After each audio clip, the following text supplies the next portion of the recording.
Peptide मतलब अगर 50 से कम अमाइनो एसिड बना रही है एक चेन, वो पेप्टाइड है। ग्लूकागॉन का काम है increases the blood glucose level.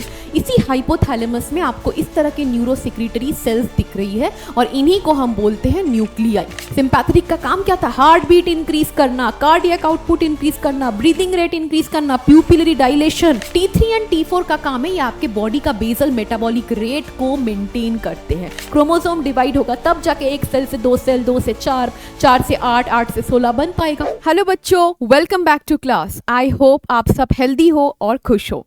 तो बच्चों, नीट माइंड मैप का जो आज चैप्टर हम पढ़ने वाले हैं वो आपके ह्यूमन फिजियोलॉजी का एकदम लास्ट वाला चैप्टर है ना। इसके बाद भी 11th के हम और भी चैप्टर्स पढ़ने वाले हैं, जैसे कि बायोमोलिक्यूल्स, एनिमल किंगडम एक्सेट्रा, लेकिन ह्यूमन फिजियोलॉजी का ये लास्ट है। और जैसा कि आपको पता है कि इस चैप्टर का थोड़ा बहुत इंट्रोडक्शन तो हमने पिछले चैप्टर के साथ ऑलरेडी कर ही लिया था, राइट? क्योंकि न्यूरल कंट्रोल एंड कोऑर्डिनेशन के साथ साथ हम थोड़ा सा इंट्रोडक्शन में केमिकल कोऑर्डिनेशन एंड इंटीग्रेशन भी पढ़ लेते हैं।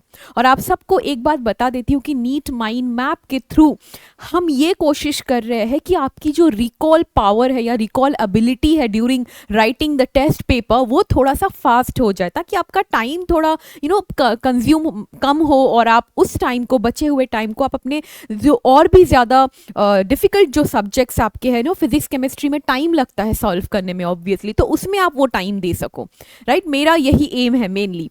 तो चलो स्टार्ट करते हैं नीट माइंड मैप। आज का जो टॉपिक है, आज का जो चैप्टर है वो है केमिकल कोऑर्डिनेशन एंड इंटीग्रेशन।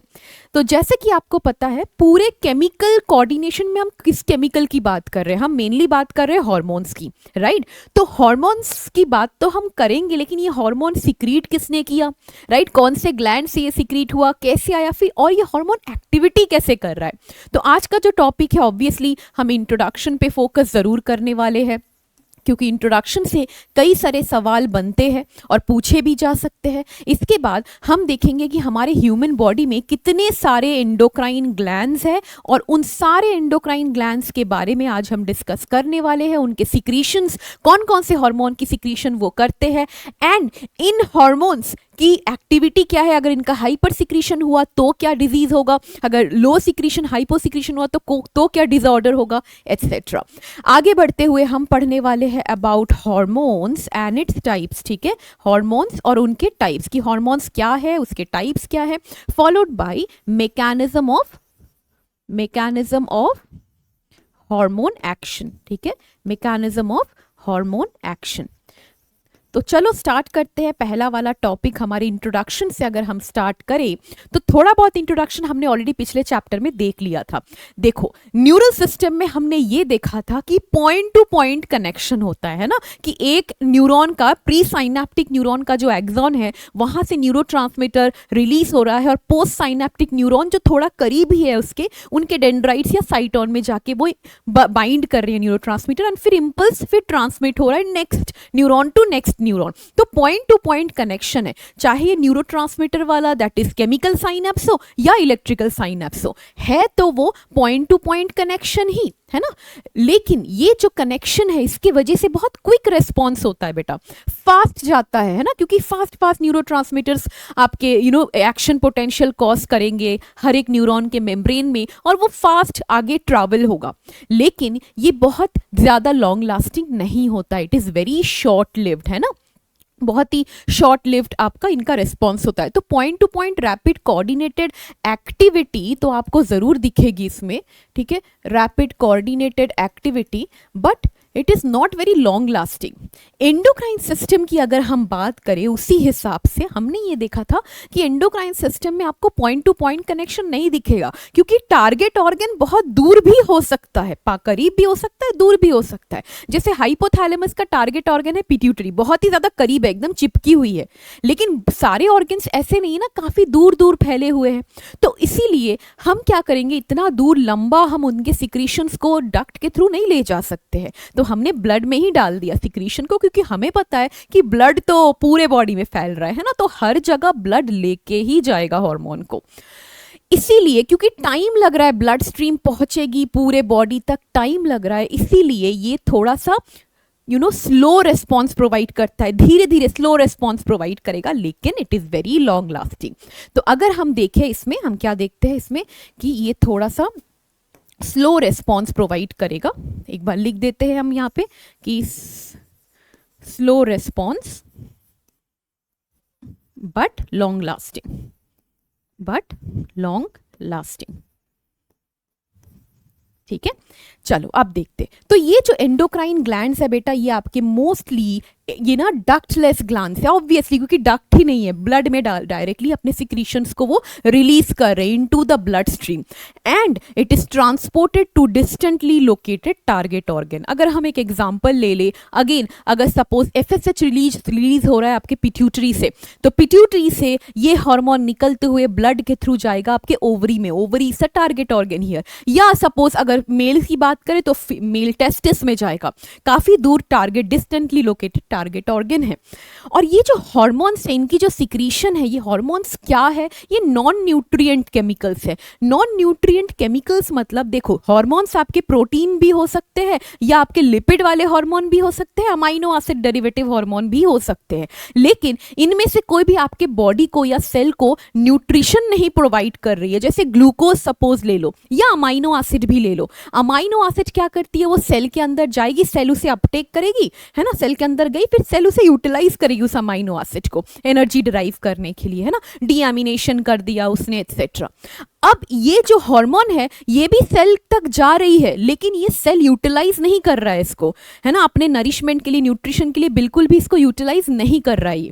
तो करता क्या है hormone? Hormone mainly chemical messenger है, ये चिट्ठियां लेके जाता है, डाकिए का काम करता है एक्चुअली। किस तरह की कुछ मैसेज लेके जाएगा, जैसे अगेन एफएसएच, इसका मैसेज क्या है? एफएसएच के पास मैसेज ये है कि ओवरी के पास जाओ या टेस्टिस के पास जाओ, सर्टोली सेल, ओवरी को बोलो अपने फॉलिकल सेल्स की ग्रोथ करे, है ना, इंक्रीज करे, प्रोलिफरेट करे, 1 से 2, 2 से 4, 4 से 8, इस तरह से सेल बढ़ता रहे। तो ओवरियन फॉलिकल्स इंक्रीज होगा नंबर में, primary follicle to secondary follicle to tertiary follicle to Graafian follicle. वैसे ही टेस्टिस में जाएगा, टेस्टिस के सर्टोली सेल को बोलेगा तुम कुछ हार्मोन रिलीज करो। तो इस तरह के मैसेजेस लेके जाता है वो, अलग अलग अपने अपने डिफरेंट हार्मोन्स के पास डिफरेंट एक्टिविटीज वाले मैसेज होता है।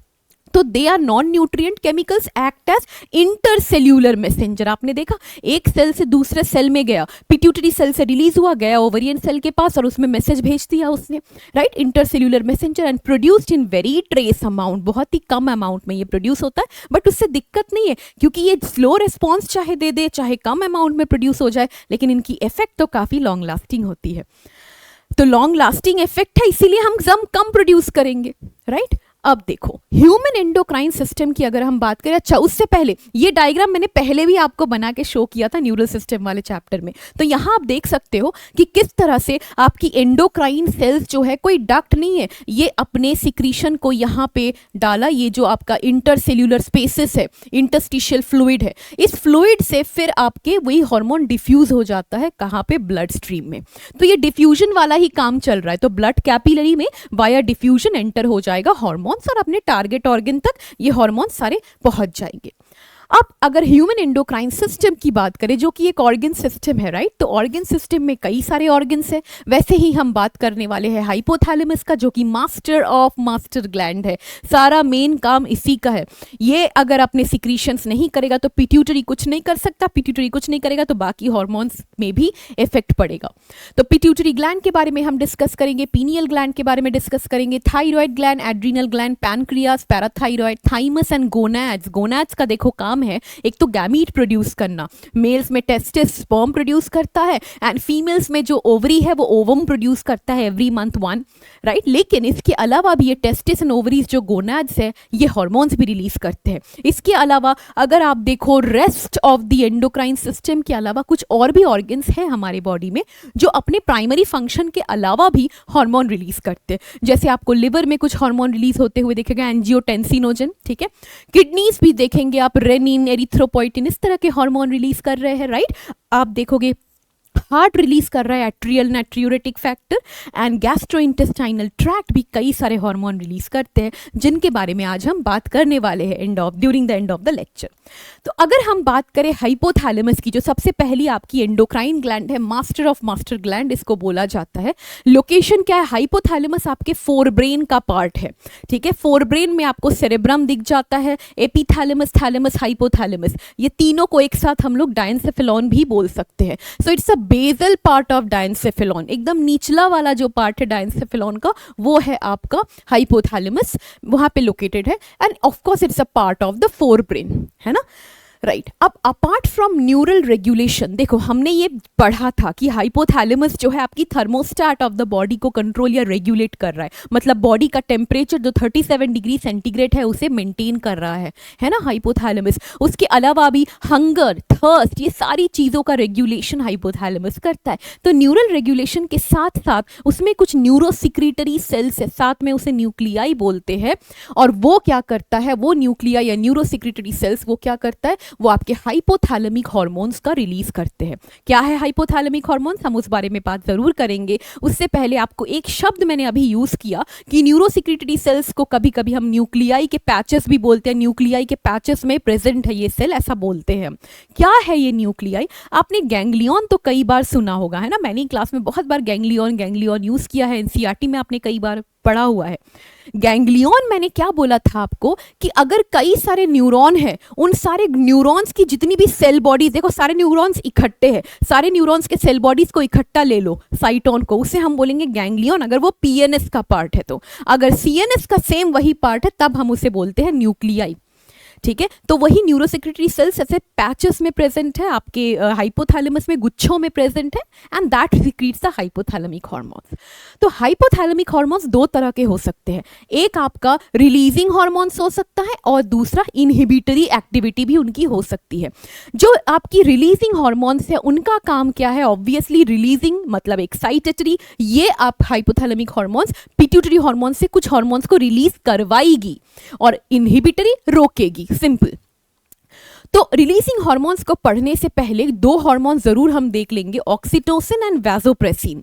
ये जो आपकी ऑक्सीटोसिन एंड वैसोप्रेसिन है, ये हार्मोन्स की एक्टिविटी हम थोड़ा बहुत वैसोप्रेसिन का तो जानते हैं। देखो ऑक्सीटोसिन क्या करता है, ऑक्सीटोसिन का काम है कि ये यूट्राइन कॉन्ट्रैक्शन करवाता है ड्यूरिंग लेबर, है ना, ड्यूरिंग पार्चुरेशन प्रोसेस, प्लस ये मिल्क इजेक्शन का भी काम करता है, मिल्क लेट डाउन। जो मिल्क बनी हुई थी पहले से प्रोलैक्टिन के वजह से, वो मिल्क आके मेमोरी एम्प्यूला या लैक्टिफेरस डक्ट में प्रेजेंट है वो मिल्क, तो उसका निकलने का काम जो है वो ऑक्सीटोसिन करवाता है, इसीलिए ऑक्सीटोसिन को लेट डाउन हार्मोन भी बोला जाता है।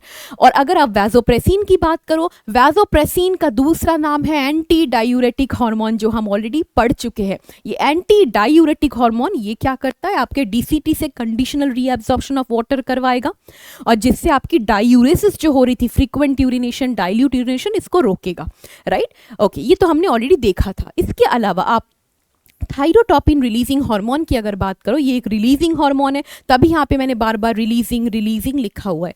इसका काम है कि ये पिट्यूटरी को एक पॉजिटिव फीडबैक देगा और बोलेगा तुम थायराइड स्टिम्युलेटिंग हार्मोन को रिलीज करो, ठीक है।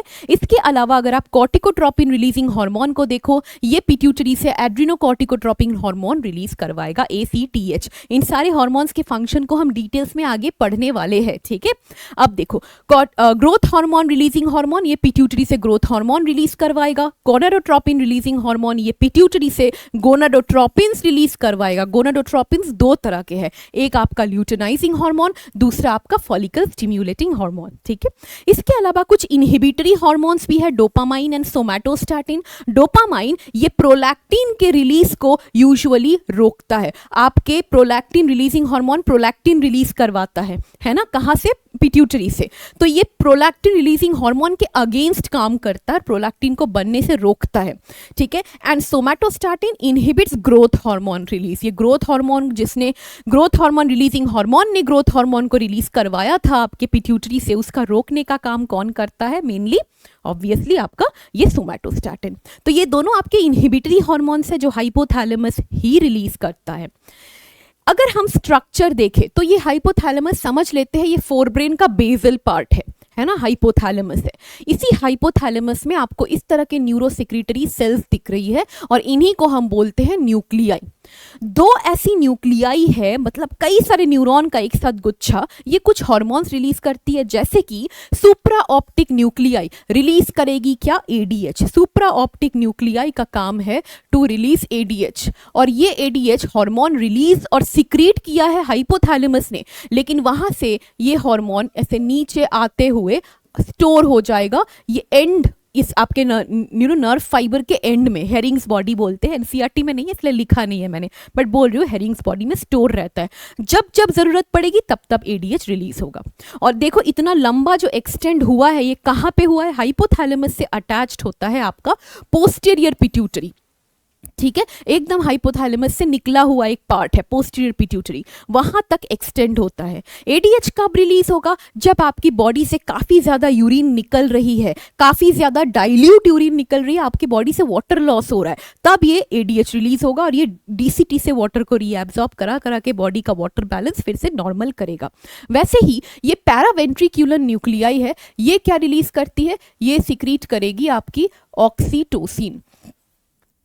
यही ऑक्सीटोसिन रिलीज होने के बाद यहाँ नीचे आके नर्व फाइबर के एंड में स्टोर हो जाएगा और जब जरूरत पड़ेगी, फॉर एग्जांपल जब लेबर इंड्यूस करना होगा तो फीटल इजेक्शन रिफ्लेक्स ऑक्सीटोसिन को रिलीज कराएगी। हम आगे पढ़ने वाले हैं foetal ejection reflex in human reproduction, ठीक है, ओके। और उसके अलावा ऑफ कोर्स मिल्क इजेक्शन में भी ऑक्सीटोसिन का काम आता है ना।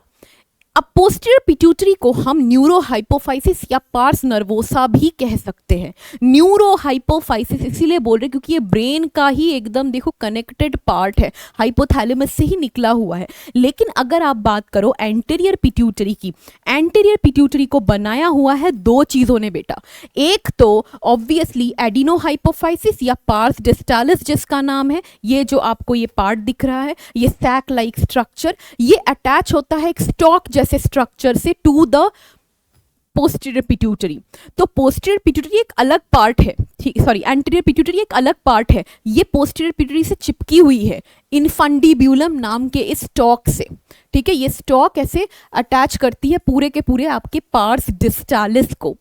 और उसके साथ साथ एक और पार्ट आपको यहाँ दिख रहा होगा जो एकदम पोस्टीरियर पिट्यूटरी के वॉल से चिपका हुआ है और इधर एंटीरियर से भी चिपका हुआ है ना, दोनों तरफ से। That is your pars intermedia.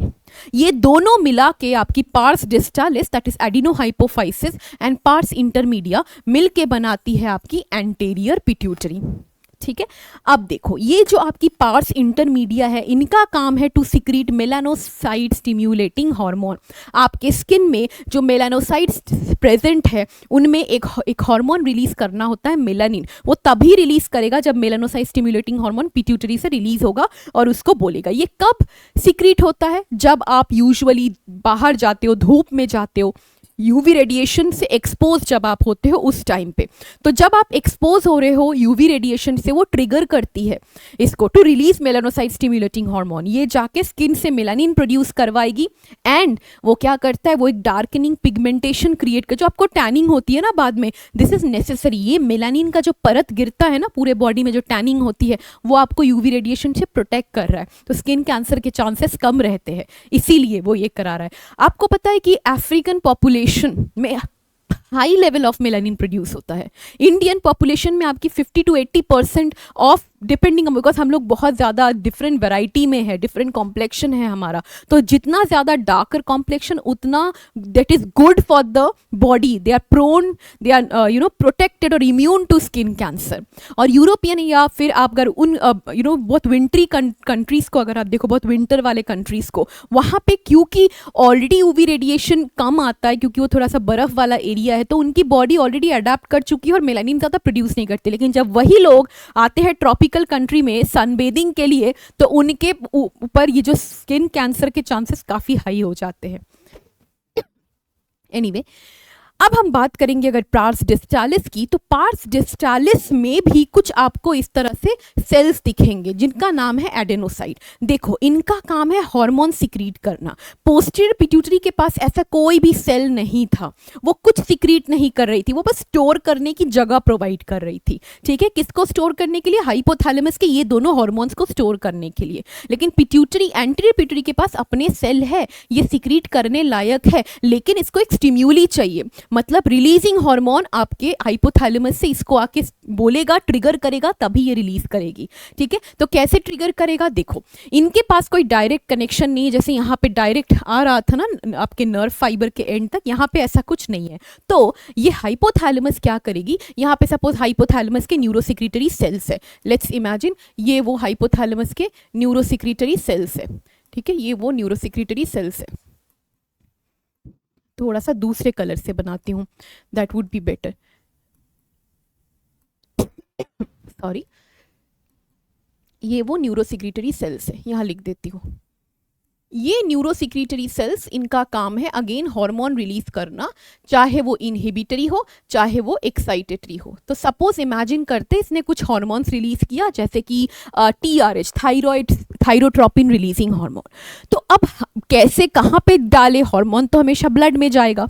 तो यहाँ पे जो आपके हाइपोथैलेमस को जिसने प्रोवाइड किया हुआ है ब्लड सप्लाई, देखो ब्रेन में कैरोटिड आर्टरी जा रही है ना, तो कैरोटिड आर्टरी ब्रेन के अलग अलग पार्ट को प्रोवाइड करने के लिए ब्लड सप्लाई, वो भी ब्रांचिंग हो रही होगी, उसमें से एक ब्रांच है हाइपोथैलेमिक आर्टरी जो हाइपोथैलेमस में एंटर करेगी। ये आर्टरी एंटर की, इसने कैपिलरी बनाई, ठीक है, इस कैपिलरी में ये हार्मोन डिफ्यूज हो गया, क्योंकि देखो डिफ्यूजन हमेशा कैपिलरी लेवल पे होता है ना, आर्टरी वेन्यूल वेन में नहीं होगा डिफ्यूजन।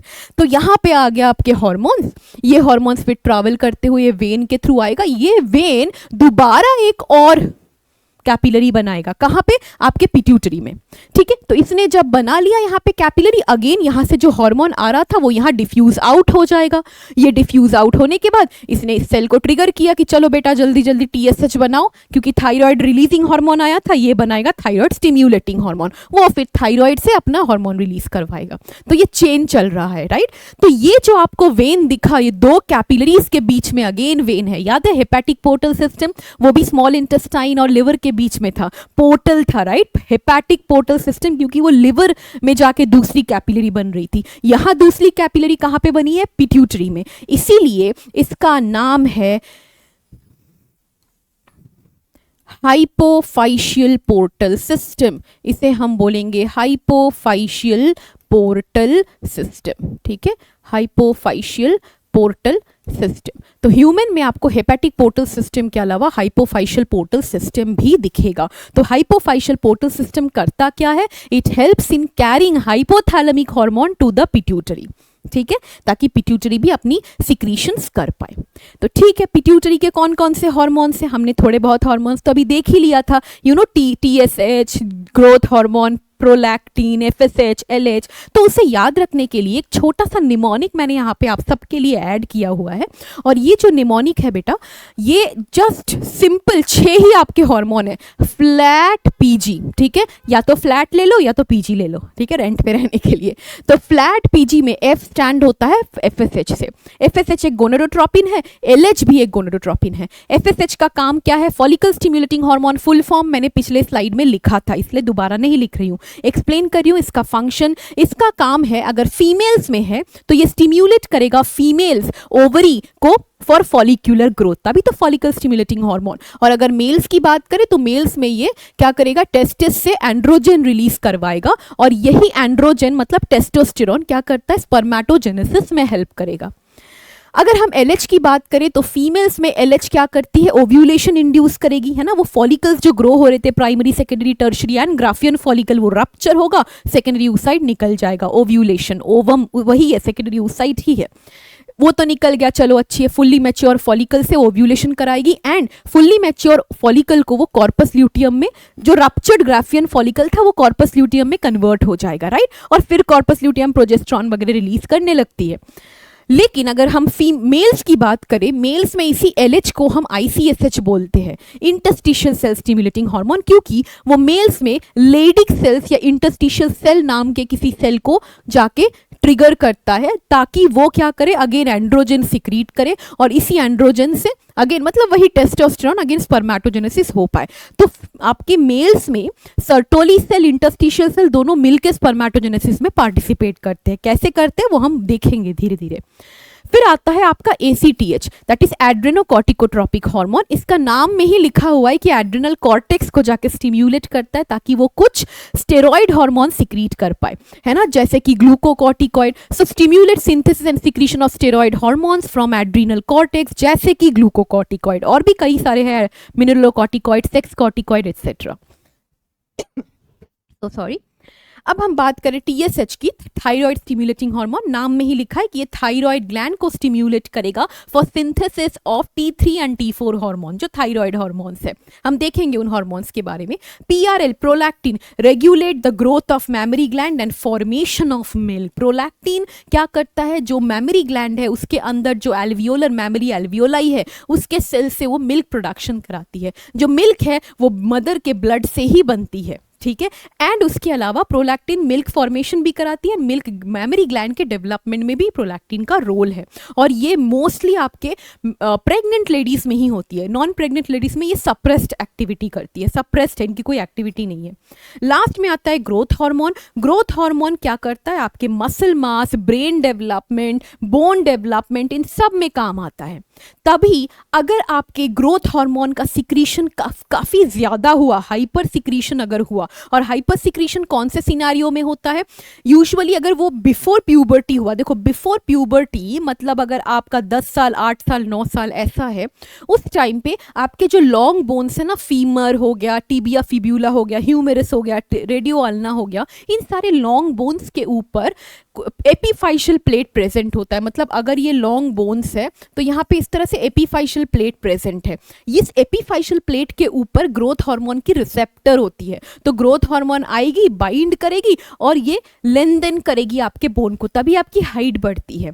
तो अब इमेजिन करो कि जो नॉर्मल लेवल में आ रहा था उससे कई ज्यादा आ रहा है, तो ये लंबी लंबी लंबी लंबी बहुत ज्यादा हो जाएगी, तो जाइगेंटिज्म है ना, जाइगेंटिज्म। सो बिफोर प्यूबर्टी अगर हाइपर सिक्रीशन हुआ तो जाइगेंटिज्म।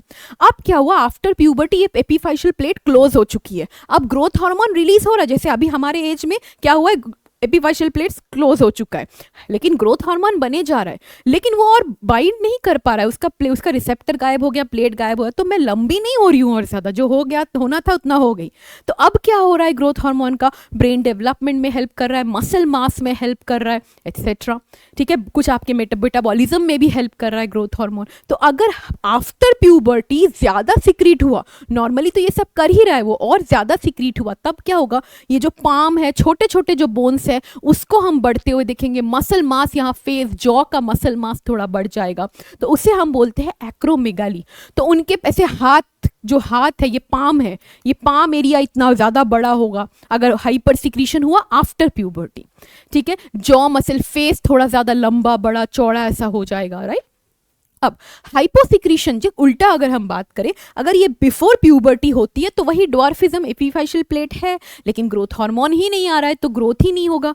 तो सिर्फ बोन, सिर्फ हाइट ही नहीं, ड्वार्फिज्म में ऑफ कोर्स ड्वार्फ्स ही होते हैं, हाइट नहीं बढ़ती है, टॉल नहीं होते, दैट इज फाइन नॉर्मल के हिसाब से, बट उसके अलावा भी मेंटल डेवलपमेंट भी नहीं हो पाती है। They have a very lower IQ, they do not have a very well developed mental quotient अगर हम बोले तो। उसके अलावा मसल मास भी नहीं डेवलप होती है, स्टंटेड ग्रोथ होगा।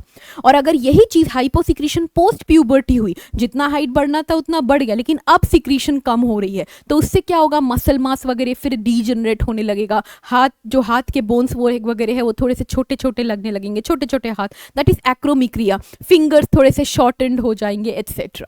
तो ये आप इसको बोलते हैं हम लोग एक्रोमिक्रिया।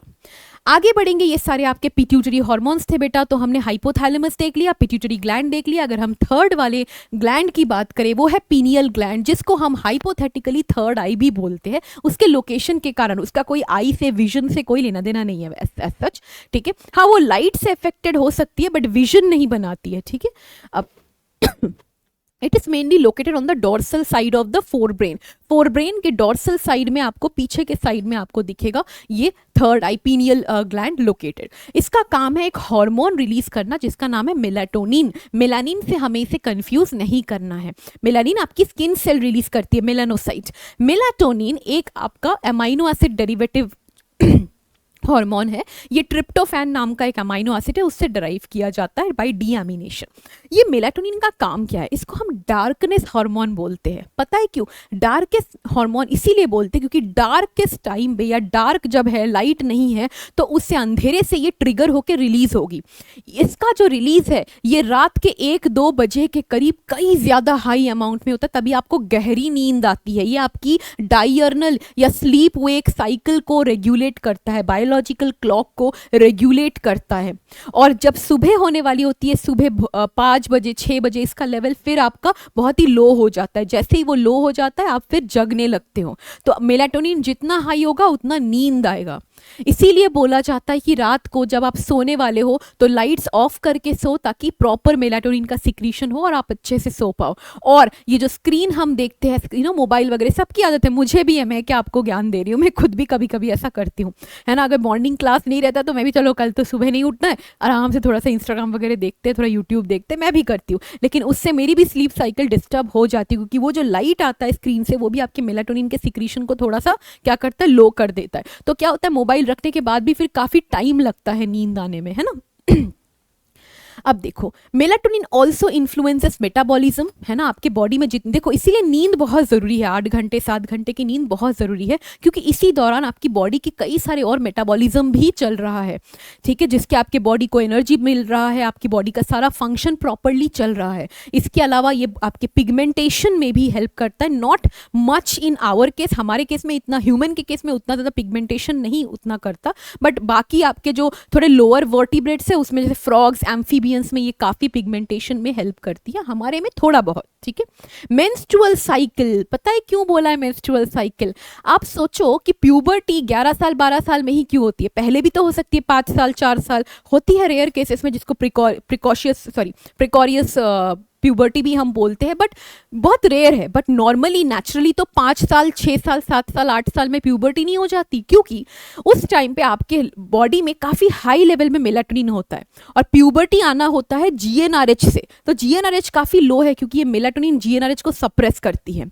अब जैसे ही आप 11 साल तक पहुंचे, उस टाइम आपका जो ये पीनियल ग्लैंड है उसमें एक फेनोमेना कॉज होता है, जिसको हम बोलते हैं ब्रेन सैंड। तो ब्रेन सैंड में क्या होता है, ये जो पीनियल ग्लैंड है उसमें कैल्सिफिकेशन होने लगता है। कैल्सिफिकेशन का मतलब क्या है, कैल्शियम डिपोजिशन, इसलिए ब्रेन सैंड बोलते हैं। तो कैल्सिफिकेशन होगा, उससे क्या होगा, धीरे धीरे पीनियल ग्लैंड की टिश्यू आपकी हार्ड होती रहेगी, तो सिक्रीशन भी कम होगा मेलाटोनिन का। मेलाटोनिन धीरे धीरे कम हुआ, अब जीएनआरएच को रोकने के लिए ज़्यादा कोई है नहीं, जीएनआरएच बहुत हाई सर्ज में जाएगा and there is onset of puberty, तब जाके आपका प्यूबर्टी हुआ, राइट। इसीलिए इन्होंने बोला है कि it also influence the menstrual cycle, ठीक है। तो आफ्टर प्यूबर्टी आपकी पीनियल ग्लैंड में ब्रेन सैंड ही है, और वो मेलाटोनिन रिलीज कर रहा है, बेटिंग कम कर रहा है। तभी तो बचपन में हम छोटे बच्चे जो होते हैं काफ़ी ज़्यादा सोते हैं ना, हाई लेवल ऑफ मेलाटोनिन है उसमें।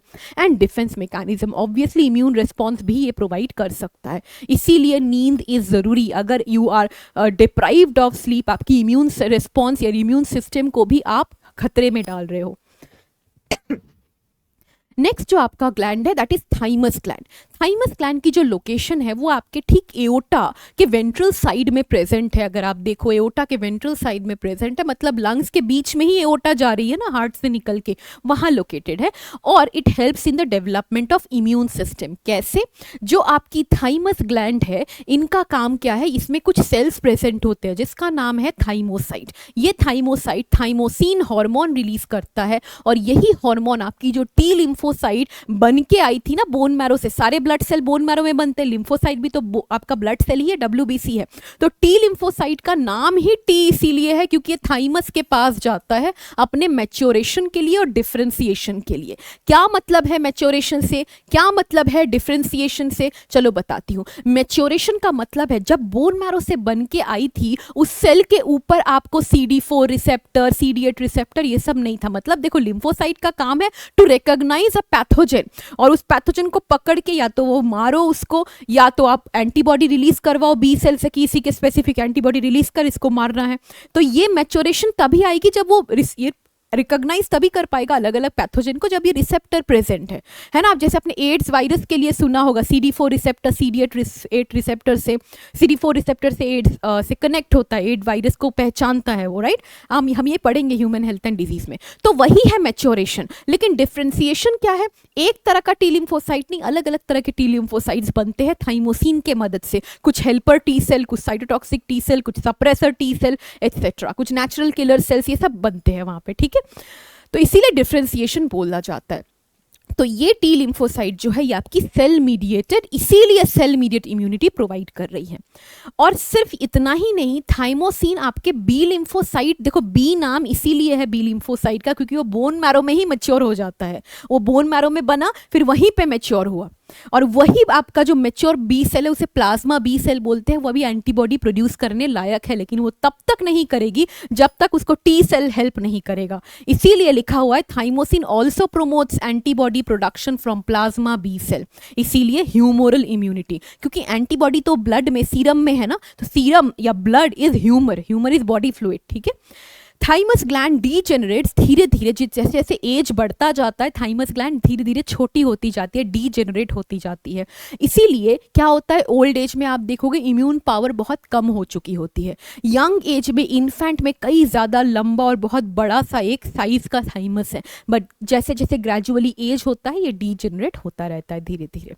नेक्स्ट ग्लैंड की अगर हम बात करेंगे बेटा, वो है आपका थायराइड ग्लैंड। अगर हम थायराइड ग्लैंड को देखें, इनकी जो लोकेशन है ये कहाँ पे है, ऑब्वियसली ट्रैकिया के ठीक दोनों तरफ ये आपके दो लोब्स प्रेजेंट है थायराइड ग्लैंड का, and they are connected via isthmus, ठीक है। इस्थमस एक ब्रिज है जिससे वो कनेक्टेड है, ये दोनों आपके थायराइड ग्लैंड के लोब्स। मैंने यहाँ पे ट्रैकिया का भी डायग्राम बनाया हुआ है लोकेशन को एक्सप्लेन करने के लिए with the tracheal rings and all. अगर हमने यहाँ से छोटे से टिश्यू को काट के यहाँ पे अंदर देखा कि प्रेजेंट एक्चुअली है क्या आपके थायराइड के अंदर, तो आप देखोगे कि यहाँ पे क्या प्रेजेंट है। ऑब्वियसली बाहर एक स्ट्रोमल टिश्यू है इस तरह से फैला हुआ, स्ट्रोमल टिश्यू में आपको कई सारे ब्लड वेसल वगैरह दिखेंगे, है ना, रेड कलर के blood vessel. Obviously blood provide करना जरूरी है ना किसी भी ऑर्गन को। उसके अलावा आप देखोगे कुछ इस तरह से आपके ग्रीन कलर के, मतलब मैंने ग्रीन कलर से बनाया है, कुछ सेल्स है जो फॉलिकल्स के बाहर है, ये फॉलिकल्स है ना, ये थायराइड फॉलिकल्स है, ऐसे कई सारे जो फॉलिक्यूलर सेल्स से बने हुए होते हैं। यही फॉलिक्यूलर सेल्स है जो T3 and T4 try iodothyronine and tetra iodothyronine release करते हैं, राइट। ये आपके मेन थायराइड हॉर्मोन्स है। इसके अलावा थायराइड का एक और हार्मोन भी प्रेजेंट है, एक और हार्मोन भी वो रिलीज करता है वाया दीज आउटसाइड वाला सेल जो आपके फॉलिकल्स के बाहर है, इनका नाम है सी सेल्स। ये रिलीज करता है थायरोकैल्सिटोनिन। क्या काम है थायरोकैल्सिटोनिन एंड T3 T4 का, आओ यहाँ पे देखते हैं। T3 एंड T4 का काम है ये आपके बॉडी का बेसल मेटाबॉलिक रेट को मेंटेन करते हैं। तो बेसल मेटाबॉलिक रेट का मतलब क्या है, जो भी आपके बॉडी में मेटाबॉलिज्म हो रही है, चाहे वो ग्लाइकोलाइसिस हो, चाहे वो ग्लूकोनियोजेनेसिस हो, चाहे ये ग्लूकोजेनेसिस हो, चाहे वो प्रोटियोलाइसिस हो, चाहे वो लिपिडोलाइसिस हो, कोई भी मेटाबॉलिज्म चल रही है, उसका रेट डिसाइड करता है कि कितना फास्ट या कितना स्लो होगा। और ये सारे मेटाबॉलिज्म क्यों हो रही है, आप जो खाना खा रहे हो उसी का ही टूट रहा है, डाइजेशन हो रहा है, एब्जॉर्प्शन हो रहा है, एसिमिलेशन हो रहा है, वो एनर्जी में फिर कन्वर्ट हो रही है एक्सेट्रा। इसके अलावा ये आपके बॉडी में एरिथ्रोपोइसिस में भी हेल्प करता है, मतलब blood cell production, red blood cell production में, कंट्रोल मेटाबॉलिज्म ऑफ कार्बोहाइड्रेट, वही glycolysis, gluconeogenesis, glucogenesis etcetera, proteolysis, protein metabolism, lipolysis, fat metabolism, and also maintains the water and electrolyte balance of the body, मतलब osmolarity को भी वो maintain या regulate कर सकता है T3 एंड T4। अगर इसी T3 या T4 हार्मोन का कई ज्यादा मात्रा में वो सिक्रीशन हुआ, हाइपर सिक्रीशन हुआ, that will result into exophthalmic goitre, या फिर उसे हम ग्रेव्स डिजीज भी बोलते हैं, जिससे क्या होता है हाई मेटाबॉलिक रेट, है ना, सडन वेट लॉस भी हो सकता है, क्योंकि इतना ज्यादा मेटाबॉलिज्म हाई है कि वेट लॉस हो रहा है, राइट, एनर्जी जल्दी जल्दी खत्म हो रही है एंड ऑल। आप देखोगे कुछ लोग होते हैं जिनका मेटाबॉलिक रेट बहुत अच्छा होता है, जरूरी नहीं है कि उनको एक्सोप्थैल्मिक गोइटर हो, बस बता रही हूँ, बहुत लोगों का कम भी होता है, हम लोग हवा भी खाए भी तो भी हम लोग मोटे ही होते रहते हैं, ठीक है। तो वो मेनली बेस, मैं जस्ट आउट ऑफ मजाक बता रही हूँ और कुछ नहीं, हो ना। हमने ऐसा देखा है, तो कुछ लोग होते पतले से होते, दुबले पतले से, बट खाना खाते रहते बट मोटे भी नहीं होते, क्योंकि उनका मेटाबॉलिक रेट बहुत बढ़िया है। तो वो अलग बात है। ये hyperthyroidism is too much high एकदम, तो जिसकी वजह से क्या होता है, accumulation of fluid outside the eyes in the ये थायराइड के बाहर गले वाले एरिया में, तो आई थोड़ा बाहर की तरफ निकला हुआ प्रोट्रूडेड आउट रहता है, तो उनकी हमेशा वो ऐसे लुक में, चौके हुए लुक में ही दिखते हैं, उनका हमेशा ऐसा ही रहता है, क्योंकि आई बॉल थोड़ा बाहर आ चुका है, पीछे प्रेशर क्रिएट हो रखा है फ्लूइड के एक्यूमुलेशन से। वैसे ही अगर हाइपोथायरॉयडिज्म हुआ तो फॉर एग्जांपल सिंपल गॉइटर हो सकता है। देखो सिंपल गॉइटर मेनली होता है आयोडीन की डेफिशिएंसी की वजह से, अगर आपके खाने में आयोडीन की डेफिशिएंसी हो। क्यों? आयोडीन जरूरी होता है इन हॉर्मोन्स को बनाने के लिए, नाम में ही देख लो, ट्राई आयोडोथायरोनिन, टेट्रा आयोडोथायरोनिन, यहाँ पे 3 मॉलिक्यूल ऑफ आयोडीन अटैच्ड होता है मॉडिफाइड टायरोसिन अमाइनो एसिड से, तब जाके T3 बनाता है। यहाँ पे 4 आयोडीन मॉलिक्यूल आपके मॉडिफाइड टायरोसिन से अटैच होते हैं, तब जाके टेट्राआयोडोथायरोनिन बनाते हैं, या फिर इसका दूसरा भी एक नाम है थायरोक्सिन भी बोलते हैं T4 को। अब अगर, और ये आपका सिंपल गॉइटर कॉज करता है मेनली। इसके अलावा हाइपोथायरॉयडिज्म अगर हुआ बिफोर प्यूबर्टी छोटे बच्चों में, तो उनका क्या होता है, मेटाबॉलिक रेट बहुत स्लो है, उनकी बॉडी टेम्परेचर उतनी ज़्यादा हाई नहीं होती, लो बॉडी टेम्परेचर होता है, and obviously subcutaneous obesity, pot Bailey, stunted growth, ये सब होगा उनका। मेंटल ग्रोथ भी उतना प्रॉपरली नहीं हो पाएगा। एंड अगर वही चीज़ हाइपोथायरॉयडिज्म पोस्ट प्यूबर्टी हुई, दैट रिजल्ट इनटू मिक्सिडीमा या गल्स डिजीज। ठीक है, it is mainly represented by यहाँ पे स्वेलिंग जैसा होता है, यू नो, नेक रीजन में, क्योंकि यहाँ पे ईडिमा या फिर स्वेलिंग ऑफ टिश्यू फ्लूइड होता है मेनली। ठीक है, अगर हम थायरोकैल्सिटोनिन की बात करें, देखो T3 एंड T4 को रिलीज करने के लिए TSH हार्मोन आया था पिट्यूटरी से, है ना, लेकिन थायरोकैल्सिटोनिन को रिलीज करने के लिए हमें पिट्यूटरी हार्मोन्स की जरूरत नहीं है। थायरोकैल्सिटोनिन तब रिलीज हो जाता है जब आपकी ब्लड कैल्शियम लेवल काफी, यू नो, आपका बहुत हाई है।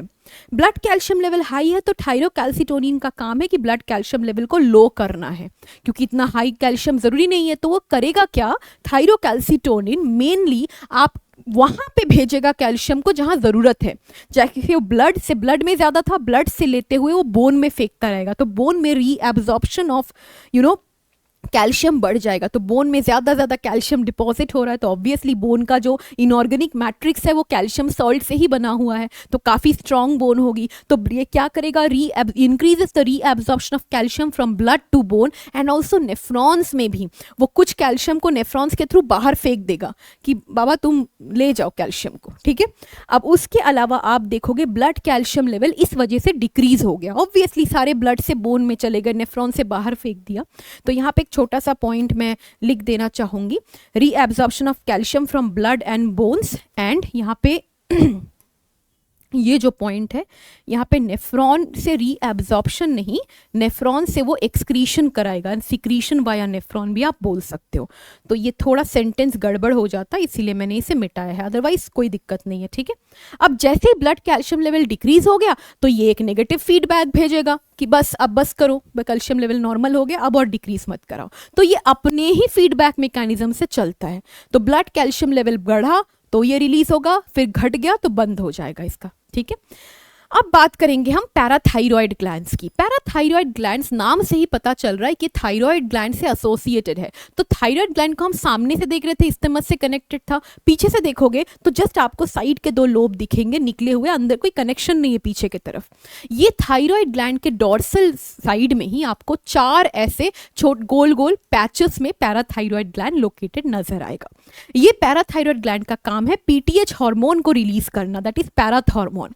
ये जो पैराथॉर्मोन है ये भी ब्लड कैल्शियम लेवल को ही रेगुलेट करता है, लेकिन जस्ट ऑपोजिट टू थायरोकैल्सिटोनिन। तो हम यहाँ पे एक छोटा सा पॉइंट लिख सकते हैं that thyrocalcitonin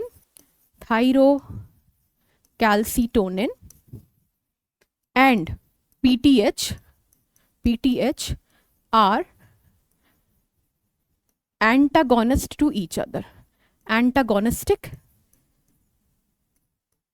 to each other।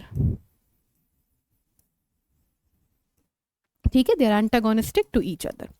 अब देखेंगे ये आपका तब रिलीज होता है जब आपके कैल्शियम लेवल लो हो गई है, ठीक ऑपोजिट काम करेगा। थायरोकैल्सिटोनिन जब हाई था तब रिलीज हुआ था, तो लो कैल्शियम होगा तो पीटीएच रिलीज करके ढूंढेगा कि कहाँ कहाँ से मैं कैल्शियम को लाके ब्लड में डाल सकूँ, ब्लड में लो है, तो वो बोन से डीमिनरलाइज कराएगा बोन को। डीमिनरलाइजेशन ऑफ बोन मतलब बोन बना ही था मिनरल से, कैल्शियम सॉल्ट से, जो उनका इनऑर्गेनिक मैटर है, वहां से वो सारे कैल्शियम को निकाल निकाल के ब्लड में फेंकेगा। तो अगर ये ज्यादा कर दिया तो बोन तो ब्रिटल हो जाएगा, सॉफ्ट बोन हो जाएगा, इजीली इट कैन ब्रेक, ठीक है। तो नॉर्मल लेवल पे ये करता है, अगर बहुत ज्यादा हाई लेवल पे करे तो ऑब्वियसली ब्रिटल बोन डिजीज हो सकता है। तो ये डीमिनरलाइजेशन करेगा। और कहाँ से इसको कैल्शियम मिल सकता है? नेफ्रॉन से रीएब्जॉर्ब कराएगा, कि यूरिन से जो कैल्शियम बाहर जा रहा था वो बोलेगा तुम इसको रीएब्जॉर्ब करो, ब्लड को जरूरत है, तो रीएब्जॉर्ब करके ब्लड में दे देगा। एंड आपके डाइजेस्टिव ट्रैक्ट से भी, जो आपने खाना खाया, जो कैल्शियम आपने लिया होगा खाने के साथ साथ, वही कैल्शियम आपके डाइजेस्टिव ट्रैक्ट से भी रीएब्जॉर्ब यहाँ पे करवाएगा। और धीरे धीरे obviously as a result of which क्या क्या हो जाएगा? ब्लड कैल्शियम लेवल इंक्रीजेस, ठीक है, ब्लड कैल्शियम लेवल इंक्रीजेस। तो जब ब्लड कैल्शियम लेवल आपका इंक्रीज हो जाएगा, बस हमें अभी और पीटीएच की जरूरत नहीं है, तो ये जाके क्या करेगा? अगेन नेगेटिव फीडबैक भेजेगा, किसको? ये पीटीएच को, कि बस अब हो चुका है, ठीक है, अब हो चुका है तो बंद कर दो। तो नेगेटिव फीडबैक भेजेगा ये, ठीक है, नेगेटिव फीडबैक भेजेगा।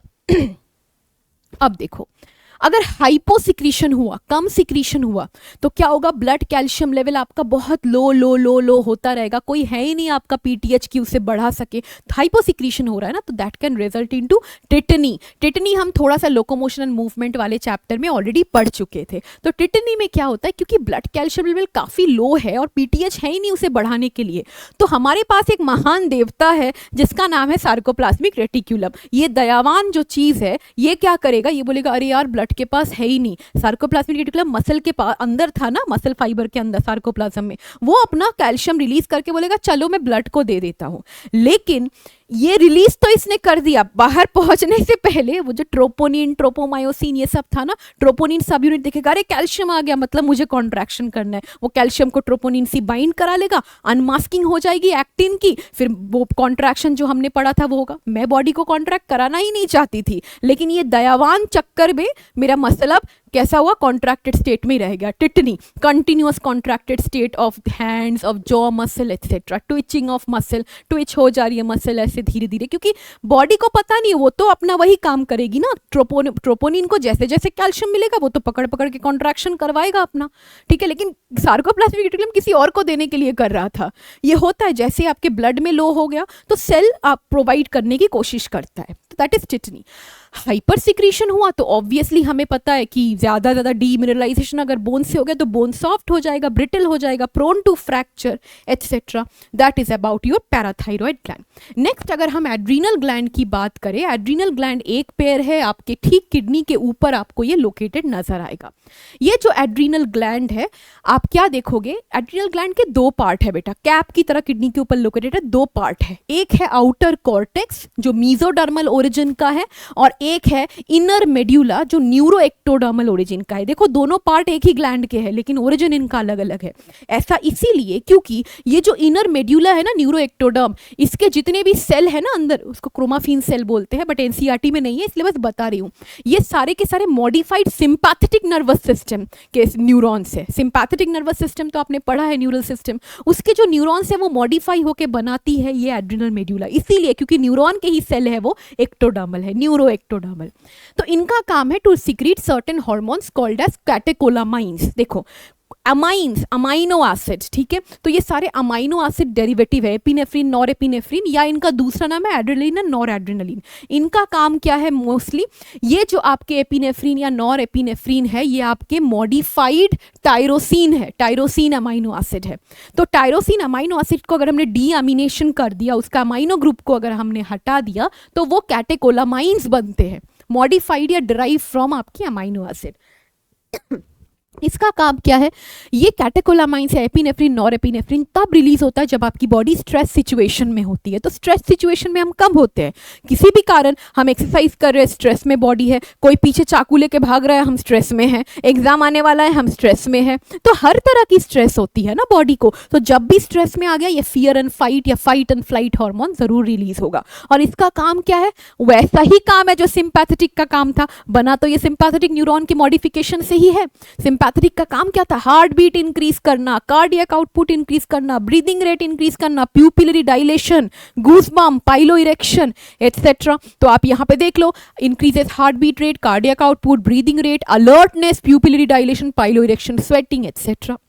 एड्रिनल कॉर्टेक्स की अगर हम बात करें, उसमें 3 पार्ट होते हैं। जो आउटर वाला पार्ट है वो होता है जोना ग्लोमेरुलोसा बोलते हैं, क्योंकि वो रिलीज करता है ग्लूकोकॉर्टिकॉइड। देखो जितने भी आपके एड्रिनल कॉर्टेक्स के हार्मोन्स हैं ना, ये सारे के सारे स्टेरॉइड हार्मोन्स है ना, लिपिड वाले हार्मोन्स है। तो ये आपके ग्लूकोकॉर्टिकॉइड, एक बहुत सारे ग्लूकोकॉर्टिकॉइड होते हैं, लेकिन ह्यूमन में जो मेजरली पाया जाता है वो है कॉर्टिसोल, स्ट्रेस हार्मोन बोलते हैं। ये कॉर्टिसोल का काम क्या है, ये स्टिम्युलेट्स द ग्लूकोनियोजेनेसिस प्रोसेस। ग्लूकोनियोजेनेसिस देखो, मेनली कॉर्टिसोल का काम है ग्लाइकोजन को तोड़ तोड़ के ग्लूकोज बनाना। तो ब्लड ग्लूकोज लेवल ये भी बढ़ाता है आपके ग्लूकागॉन के साथ साथ, ठीक है, मतलब इंसुलिन के ऑपोजिट काम कर रहा है। इसके अलावा ये ढूंढेगा नॉन कार्बोहाइड्रेट चीजों को, तोड़ तोड़ के उसका भी ग्लूकोज बनाएगा, that is gluconeogenesis. Lipolysis, lipid को तोड़ेगा, प्रोटियोलाइसिस, इनहिबिट। देखो ये इमरजेंसी सिचुएशन में सब स्ट्रेस हार्मोन प्रोड्यूस होता है, राइट। तो इमरजेंसी सिचुएशन में आपकी बॉडी को मे बी ग्लूकोज की ज्यादा जरूरत है, स्ट्रेस में है ना बॉडी, आप अमाइनो एसिड की ज्यादा जरूरत है, इसलिए इन सबको तोड़ रही है वो कि इंस्टेंट एनर्जी मिल जाए। Inhibit cellular uptake and utilisation of amino acid, सिर्फ अमाइनो एसिड ही नहीं, ग्लूकोज की भी। ये ब्लड में इन सारी चीजों को रखने की कोशिश करेगा, तो ये प्रिवेंट करेगा सेल को कि तू रुक जा, बाद में यूटिलाइज कर देना, ये स्ट्रेस में है बंदा, हो सकता है इसको ग्लूकोज की जरूरत हो, है ना, हो सकता है इसके ब्रेन अभी इतना टेंशन ले रहा है, टेस्ट के लिए जरूरत हो ग्लूकोज की, अमाइनो एसिड की जरूरत हो। तो ये सब सेल्यूलर अपटेक को रोकता है ये, ठीक है। इसके अलावा ये कार्डियोवास्कुलर सिस्टम को भी मेंटेन करेगा, kidney function stimulate, RBC production भी करता है, एंड ये एंटी इंफ्लामेटरी रिस्पॉन्स या इम्यून सिस्टम को सप्रेस कर देता है। कॉर्टिसोल को हम लोग इम्यूनो सप्रेसेंट भी बोलते हैं, it suppresses the immuno response. तो अगर आपकी बॉडी में जब हम ग्राफ्टिंग मतलब किडनी ट्रांसप्लांटेशन हुआ फॉर एग्जांपल, किसी और का ऑर्गन लिया ना मैंने, तो ये ऑर्गन मेरे बॉडी का अपना नहीं है, मैंने अपने आप को बचाने के लिए लिया है। ऑब्वियसली मेरी किडनी खराब हो गई थी, राइट, लेकिन मेरी बॉडी को लगेगा ये तो फॉरेन एजेंट है, चलो चलो एंटीबॉडी प्रोडक्शन करते मारते इसको। तो कॉर्टिसोल रोकेगा उस चीज को, कॉर्टिसोल सप्रेस कर देता है इम्यूनिटी को। लेकिन इसके आपके डिसएडवांटेज भी है, बाकी वायरस बैक्टीरिया कुछ भी एंटर हो सकते हैं, your body is now vulnerable, है ना, क्योंकि इम्यून सिस्टम कम है। जोना फैसिक्यूलेटा दूसरा लेयर है बेटा, ये रिलीज करता है ग्रुप ऑफ हार्मोन्स जिसको हम बोलते हैं mineralocorticoid. Mineralocorticoid for example aldosterone, नाम से ही पता चल रहा है मिनरलोकॉर्टिकॉइड, मिनरल से कुछ लेना देना नहीं है। तो कौन सा लेना देना है यहाँ पे, किस मिनरल से, वो है Na+। आपने सुना था, आपने पढ़ा था कि एल्डोस्टेरोन कंडीशनल रीएब्जॉर्प्शन कराता है आपके DCT से, ये Na+ और H2O का रीएब्जॉर्प्शन कराएगा जब जब आपके बॉडी में ये ज्यादा अमाउंट में निकल रहा है यूनिफ्रॉन से, तो रीएब्जॉर्ब कराएगा। तो रीएब्जॉर्ब कराया, and also excretion of K+ and phosphate ion. तो देखो कितने सारे मिनरल से ये लेना देना है। तो ये उसने Na+ को रीएब्जॉर्ब कराया, तो एक पॉजिटिव आयन को सिक्रीट भी तो करना पड़ेगा ताकि ऑस्मोलैरिटी मेंटेन रहे बॉडी की। तो इसीलिए ये osmotic balance of the body fluid को भी मेंटेन कर रहा है। इसके अलावा लास्ट आता है आपका जोना रेटिक्युलारिस। जोना रेटिक्युलारिस आपका अगेन सेक्स कॉर्टिकॉइड नाम के कुछ हार्मोन्स रिलीज करते हैं, उसमें से एक जो मेजर सेक्स कॉर्टिकॉइड हार्मोन है वो है एंड्रोजन, टेस्टोस्टेरोन। तो देखो एड्रिनल ग्लैंड तो मेल फीमेल दोनों में ही है ना, तो मेल में तो चलो एंड्रोस्टेरोन समझ में आ सकता है, टेस्टोस्टेरोन। हमारे में क्या काम है, हमारे में भी एंड्रोजन रिलीज हो रहा है, लेकिन हमारे पास एक और हार्मोन है ईस्ट्रोजन, ओवरी के सेल्स रिलीज कर रहे हैं, वो एंड्रोजन को सप्रेस करके रखती है, तभी हमारे में ये मेल फीचर्स नहीं आता, करेक्ट। और हमारी जो रिप्रोडक्टिव फीमेल रिप्रोडक्टिव स्ट्रक्चर है, ऑर्गन है, वो मेंटेन्ड है, रिप्रोडक्टिव साइकिल जो है वो रेगुलेट होती रहती है। अब देखो एंड्रोजन का काम है क्या है, growth of axial hair. Axial hair मतलब जो बॉडी में, बॉडी के एक्सिस में जो हेयर है ना, चेस्ट हेयर वगैरह जो आता है, right. Then pubic hair, obviously pubic organs के आसपास, जेनाइटल ऑर्गन्स के आसपास आपको प्यूबिक हेयर नजर आएगा। फेशियल हेयर है ना ड्यूरिंग प्यूबर्टी, ये सारी चीजें ड्यूरिंग प्यूबर्टी आपको मेल्स में दिखता है, फीमेल में ये हार्मोन है, बट ये सारी चीजें आपको नहीं दिखेगी है ना, facial hair and axial hair, because oestrogen ने इसको सप्रेस करके रखा है। और जो सेकेंडरी सेक्सुअल कैरेक्टर्स भी है, जैसे low pitch voice and libido, ये सब भी आपके यही मेंटेन करते हैं, एंड्रोजन ही मेंटेन करते हैं। एड्रिनल ग्लैंड के बाद जो नेक्स्ट ग्लैंड आपका आता है वो है पैनक्रियास। पैनक्रियास को हम लोग हेटेरोक्राइन ग्लैंड या कॉम्पोजिट ग्लैंड बोलते हैं। काम तो इसका है एंजाइम भी रिलीज करना और आपके हार्मोन्स भी रिलीज करना। हेटेरोक्राइन इसीलिए बोल रहे हैं क्योंकि इसमें एक्सोक्राइन पार्ट भी है, एंडोक्राइन पार्ट भी है। एक्सोक्राइन पार्ट मतलब डक्ट है, ये एंजाइम रिलीज कर रहा है, मेनली ये एंजाइम रिलीज करेगा और वो enzyme via duct secrete out होगा। तो ऐसे कुछ एसिनार सेल्स प्रेजेंट होते हैं आपको। ये पूरे पैनक्रियास में से एक छोटा सा मैंने टिश्यू लेके दिखा रही हूँ, उस टिश्यू के पार्ट में आपको ऐसे एसिनार सेल्स दिखेंगे। ये एसिनार सेल्स सिक्रीट करेंगे एंजाइम, वो एंजाइम इस तरह से डक्ट के थ्रू निकलेंगे, right. That's why exocrine. Endocrine की अगर हम बात करें, डक्टलेस ग्लैंड्स है, वो है आईलिड्स के रूप में इस तरह से प्रेजेंट है। कई सारे आपको ऐसे आईलिड्स ऑफ लैंगरहैंस दिखेंगे। ये डक्टलेस ग्लैंड्स है क्योंकि बहुत सारे सेल्स से बनी हुई है ना, एंड इट सिक्रीट्स हार्मोन। जो सेल्स आपको आईलिड्स ऑफ लैंगरहैंस में मिलेंगे वो है अल्फा सेल, जैसे कि वो ग्लूकागॉन को रिलीज करते हैं। ग्लूकागॉन का काम है increases the blood glucose level. तो ब्लड में ग्लूकोज को लेवल कैसे बढ़ाया जा सकता है, ग्लाइकोजन को तोड़ो, ग्लूकोज बनाओ, ब्लड ग्लूकोज लेवल बढ़ गया। दूसरा आपका है यहाँ पे इंसुलिन। इंसुलिन क्या करता है, ये आपके ब्लड ग्लूकोज लेवल को डिक्रीज करता है। कैसे डिक्रीज करेंगे, ग्लूकोज को उठाओ, ग्लाइकोजन में कन्वर्ट करो, ग्लूकोज ब्लड ग्लूकोज लेवल कम हुआ। तो ये दोनों एक दूसरे के अगेंस्ट काम कर रहे हैं, एंटागोनिस्टिक टू ईच अदर, है ना। फिर थर्ड है आपका सोमैटोस्टैटिन। डेल्टा सेल्स जो रिलीज करती है आपकी सोमैटोस्टैटिन। सोमैटोस्टैटिन इन दोनों के एक्टिविटी को रोकता है, इनहिबिट करता है, ठीक है। तो आपका लास्ट है pancreatic polypeptide cells. Pancreatic polypeptide मतलब है पैनक्रियाटिक प्रोटीन। पॉलीपेप्टाइड का दूसरा नाम है प्रोटीन। ये जो पैनक्रियाटिक पॉलीपेप्टाइड है, their secretion inhibits the release of these acinar duct के सिक्रीशन को, जो पैनक्रियाटिक जूसेस है उनके सिक्रीशन को ये मेनली रोकता है। अगर आपके बॉडी में देखो, इंसुलिन का मेन काम क्या है पता है, इंसुलिन आपके ग्लूकोज को का जो अपटेक है सेल के थ्रू वो बढ़ा देता है। अगर हम देखना चाहे एक छोटे से डायग्राम के थ्रू हम ये देख सकते हैं। इमेजिन करते हैं कि ये आपका हेपेटोसाइट है, ठीक है, ये आपका हेपेटोसाइट है, मतलब हेपेटिक सेल है। तो हेपेटोसाइट में या हेपेटिक सेल्स के ऊपर, या एडिपोसाइट्स भी बोल सकते हो, एडिपोसाइट ये नहीं, एडिपोसाइट फैट स्टोरिंग सेल है। इन दो तरह के सेल्स के ऊपर आपको इस तरह से क्या दिखेगा, इंसुलिन का रिसेप्टर प्रेजेंट है, ठीक है। इंसुलिन का रिसेप्टर प्रेजेंट है और उसके साथ साथ आपको इस तरह से ग्लूकोज का चैनल भी दिखेगा, जो फिलहाल तो क्लोज है, ठीक है, क्लोज है ग्लूकोज चैनल। तो यहां पे एक बार मैं लिख दूंगी, this is our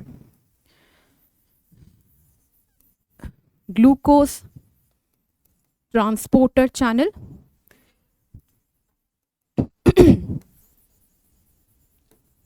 transporter channel, और ये है, सपोज इमेजिन करते हैं इंसुलिन रिसेप्टर है ये, ठीक है, इंसुलिन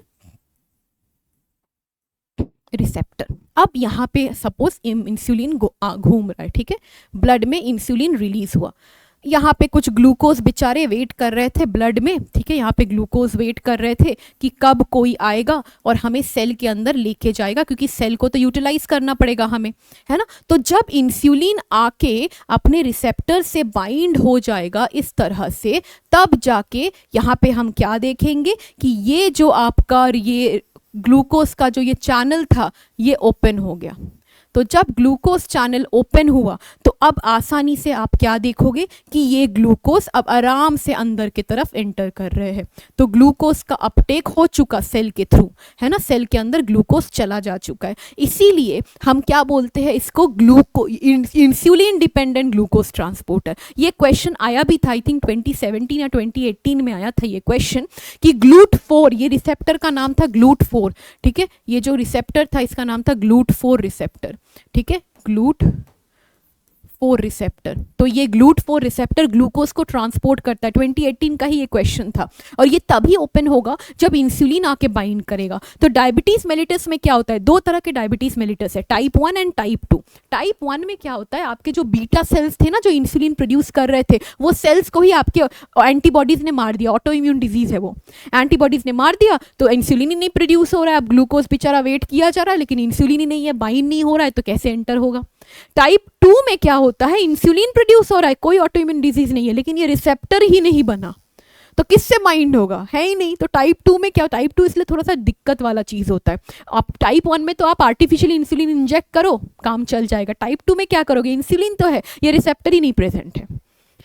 ठीक है, राइट। तो ऑब्वियसली ये दो तरह के आपको दिखा जाता है डायबिटीज मेलिटस। तो पहला मैंने क्या बोला, insulin receptors are located on hepatocytes and adipocytes, ये हम देख चुके हैं, right. Insulin enhances cellular glucose uptake and utilisation, अभी बताया मैंने आपको किस तरह से सेल्यूलर अपटेक हो रहा है ग्लूकोज का। हाइपोसिक्रीशन और absence of insulin result into hyperglycaemia, क्योंकि ग्लूकोज तो वेट ही कर रहा था ब्लड में, अंदर ही नहीं जा पा रहा है, तो ब्लड का लेवल बढ़ गया ग्लूकोज का, तो obviously hyperglycaemia that is causing your diabetes mellitus. उस वजह से ही डायबिटीज मेलिटस होता है, और दो तरह के डायबिटीज मेलिटस मैं ऑलरेडी बोल चुकी हूं आपको। लास्ट में आता है, नॉट लास्ट, ये थी सेकंड लास्ट है, जिसमें आता है आपके गोनाड्स। ये जो गोनाड्स है ये भी हार्मोन एंडोक्राइन ग्लैंड का काम करता है। मेनली ये जो टेस्टिस या ओवरीज है, दोनों ही आपके प्राइमरी सेक्स ऑर्गन्स है, मतलब इनका काम है प्रोडक्शन ऑफ गैमीट, मेल में स्पर्म, फीमेल में ओवा। लेकिन they also act as endocrine gland, यहाँ टेस्टिस एंड्रोजन रिलीज करेगा, टेस्टोस्टेरोन, एंड यहाँ पे आपका जो ओवरी है वो ईस्ट्रोजन एंड प्रोजेस्टेरोन रिलीज करेगा। कैसे, चलो देखते हैं। सबसे पहले हाइपोथैलेमस से रिलीज हुआ था जीएनआरएच, मेल में भी फीमेल में भी कॉमन है। जीएनआरएच ने एंटीरियर पिट्यूटरी को बोला कि तुम गोनेडोट्रोपिन रिलीज करो, मतलब एफएसएच-एलएच, एफएसएच-एलएच, ठीक है। एफएसएच रिलीज हुआ मेल में, वो जाके सर्टोली सेल जो आपके सेमिनिफेरस ट्यूब्यूल्स के अंदर प्रेजेंट है, उसको बोलेगा कुछ प्रोटीन हार्मोन रिलीज करने के लिए, एबीपी एंड ऑल, ठीक है। ये हार्मोन रिलीज करेगा, वेट करेगा। एलएच जो है, या इसका दूसरा नाम है आईसीएसएच, मैंने बोला था, क्योंकि ये लेडिक सेल्स जिसका दूसरा नाम है इंटरस्टिशियल सेल, उस पे इफेक्ट करती है, इसीलिए नाम है इंटरस्टिशियल सेल स्टिम्युलेटिंग हार्मोन्स, ठीक है। ये इसको बोलेगा कि तुम एंड्रोजन रिलीज करो, यही एंड्रोजन। ये androgen testosterone and protein hormone Sertoli cell से जो निकला है मिलके spermatogenesis that is gamete formation cause करेगी, and growth of accessory ducts जैसे कि epididymis, vas deferens, vasa efferentia, ejaculatory duct etcetera बनाएगी, एंड ग्लैंड्स भी, seminal vesicle, prostate gland, bulbourethral gland, इनको इनके ग्रोथ में हेल्प करेगी, नॉट बनाएगी, ग्रोथ में हेल्प करेगी। एंड सेकेंडरी सेक्सुअल कैरेक्टर्स, वही हेयर फॉर्मेशन जो आपकी प्यूबर्टी के दौरान आता है, एंड जो वॉइस प्रोडक्शन जो चेंज हो जाता है वॉइस में एटसेट्रा। इसके बाद अगर हम देखें ओवरीज में, तो वहां पे आपके एफएसएच ने क्या किया, ओवरी के फॉलिकुलर सेल से ईस्ट्रोजन रिलीज करवाया और फॉलिकल्स को ग्रोथ भी कराया obviously. And LH corpus luteum, जो कॉर्पस ल्यूटियम कैसे बना था, यही फॉलिकल्स जो थे आपके primary follicle, secondary follicle, tertiary follicle, Graafian follicle, वो रप्चर हुआ, ओवम निकल गया, और जो रप्चर्ड ग्राफियन फॉलिकल था वो कॉर्पस ल्यूटियम में बन गया, कन्वर्ट हो गया।